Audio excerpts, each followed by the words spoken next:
Snipe Squad, what's going on? Welcome back to another video. Today, live in the studio, we got a delayed W, okay? It wasn't my fault. It just happened to happen like that, all right? Let's get to it. I ain't gonna hold y'all too long. In this box is a sneaker that I've been looking forward to for a while, mainly because I have not yet got a chance to see these in hand. Obviously, I've been seeing them online everywhere. I feel like I'm so late getting my pair, especially now, right? Like, if y'all don't know, you know, I made a couple videos being back from YouTube. Technically, I guess this will be like my first review. And I always talk about how much YouTube has changed since the last time I made a video, which is almost 2 years ago. And as you can see, we got the Nigel Sylvester Air Jordan 1 Low. Come on now, better with time. In the studio. Content now is so fast, bro. I remember like how it was coming up in the YouTube scene where, you know, being the first person to have a sneaker was like magical. It was almost like, yo, an early look. Now it's damn near like the norm. It's almost like the standard to have an early pairs. And if you don't have an early pair, like 3 weeks to a month early, you so behind the curve, bro. If you was to actually get a shoe on the release date, you 30 million videos behind. So, I mean, hey, it is what it is. I'm a little late, but we finally got them live in the studio. So without further ado, let's get into it, man. Wow. Surprisingly, I seen a lot of people had quality problems on these, right? I was on Twitter. It was a lot of people saying that they pairs was messed up due to, you know, Jordan brand quality control and things like that. Luckily for me, everything looked pretty good, I ain't gonna lie. Size 12, you already know what it is. Big feet is in the building. These actually look hella long, golly.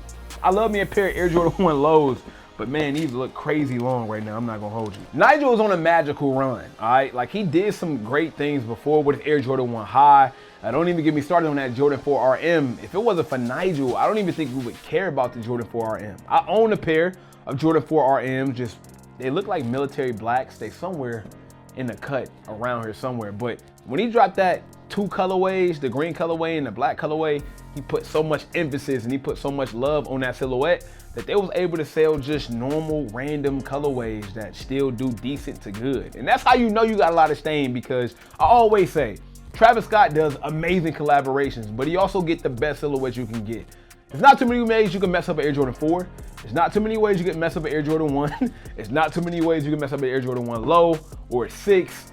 He has taken risks, right? Like the Jumpman Jacks and even the Field Jacks and things like that. So for all my Travis stands out there, I'm not slighting him. All I'm saying is for Nigel to come out with a brand new silhouette like a Jordan 4 RM and for it to still be impactful to the part where people had that in conversations of sneaker of the year, even if you don't agree with it, the fact that it was in the conversation or top 10, wherever they put it. I'm a big fan of storytelling when it comes to sneakers. And one of the things I love that Nigel decided to do with this sneaker, once again, is the storytelling. Everybody, the goal is to get better with time. The older you get, the more you do this. Hopefully by now, if you go back to my old videos and you go back to my first YouTube video on this channel, hopefully I'm way better.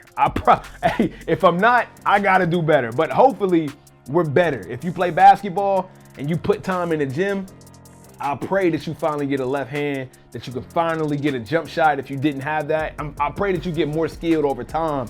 And that's why the story connects with me. I pride myself on putting in the work. I pride myself on evolving, and I pride myself on getting better with time. Let's start off with the box, right? We got the Bike Air, Nike Bike box in this creamish off-white tan and black branded as well. I think just for Nike to give Nigel that security blanket and that type of push to say, hey, you can change the branding of a shoe. I don't know if y'all really understand how big that is for them to allow him to change that N to a B. You might look at it as just a slight creative twist, but in actuality, you're changing the branding. And Nike don't play about that branding. Like, I know we here to talk about the Nigel Sylvesters, but to bring the importance of what I'm talking about, give me 1 second. I got you. All right, I'm back. This might be a little extra. If this is a little extra, let me know in the comments. Y'all know I rock with y'all in the chat. But Nike takes their branding so serious that This is the Nike Foamposite 1. Forget that it's the DMV, but this is the Nike Foamposite 1. This was the first pair to ever come out. Not the colorway, but just the silhouette. This is the Foamposite. And the only Nike branding that they had was this small swoosh that was almost, what is this, like 1% of this entire shoe, right? There's no other Nike anywhere other than like the back tab, right? But there's no Nike branding anywhere. And because of that, Nike was so advantageous about that they decided to put out Foamposite Pros with a huge Nike swoosh on the side of the shoe. So if you was ever wondering the reason why we have two different Foamposites, it's because Nike wasn't a fan of the small branding. And they cared so much about the brand and the swoosh that they went and created an entirely different silhouette just to throw an oversized swoosh on the sneakers. Now, once again, I know they got nothing to do with the Nigel, but I just want to give Nigel his flowers and to let y'all know Nike does not play about branding and letting that swoosh and that Nike show. So them switching that in to a B, that's a big deal. We got an all red outer sole that also looks like it's been worn. Looked like somebody then popped a wheelie, skateboarded. It looked like it all went down on the outsole of the shoe. And I think that's a lot what Nigel tries to do. He tries to convey that worn biker, BMX, right? A lot of those sneakers kind of want you to be a part of what they were a part of. And for him, it was riding his bike through Harlem, riding the side of rails, popping all types of crazy trick moves on his pegs. Like, you know, he came up in New York and Harlem and he was riding around. So I'm pretty sure if you check out the bottom of his sneaks back then, they probably didn't look the cleanest. So he just kind of wanted to illustrate that and put it on his sneaker. We got a Resale midsole, which has been pretty much the standard for Nigel. He loved that aged midsole. And to be honest, I'm a big fan too when it's done well. I did feel like a couple years ago, Nike started to spam aged midsoles. I mean, they put it on a turbo green. They put it on a lot of different sneakers that it just didn't need it. I wasn't hating on it, but think about the Air Jordan 1 UNC Reimagined, right? They came out this year, and I think the reason why they didn't do good is because they wanted to age it. And I think we just wanted the Air Jordan 1 UNCs. Like, we didn't really need that age look. And the fact that they went with the vintage approach, it just didn't work. However, it worked for the reimagined white cement 3. So it's very up and down when Nike gets it right and gets it wrong. In my opinion, I think they got it right with this. I'm not mad at the aged midsole at all. Now, the upper of the sneaker, all black, but I'm wanna talk about the quality of the leather a little bit. For me, I've never been like leather police. Everybody who, you know, loves Air Jordan 1s, we all think we leather police, man. Like, I'm not about to tell you if this is the most buttery smooth leather or compare it.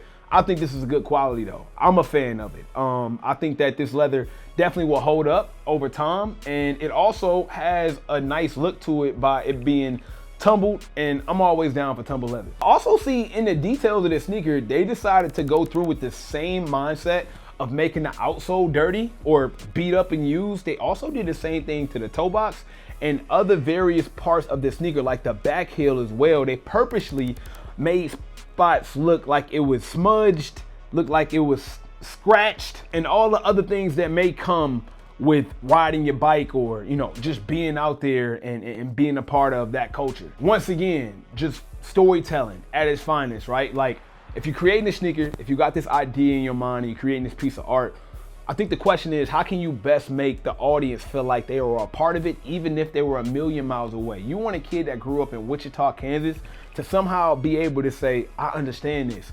And I think the best way to do that is to put them in a mindset or put them in the same space as somebody of this community of riding bikes and just driving through the town or riding bikes through the town. And I think they did a good job with this once again by, you know, the details. The lace system we got is a beige, almost like an aged lace system as well. We also got the black laces in the cut. I don't think the black laces honestly look good in these, man. I think you gotta keep the white laces in. The black on black will kind of make these look a little nasty. I wouldn't mind the red lace, like maybe red to be tough in here too. Of course, one of my favorite things that Nigel does on his Air Jordan collaborations is always the mini swoosh on the toe box. You can find these on the Air Jordan 1s, you can find these on the Air Jordan 4s, you can even find them on the Air Jordan 4 RM.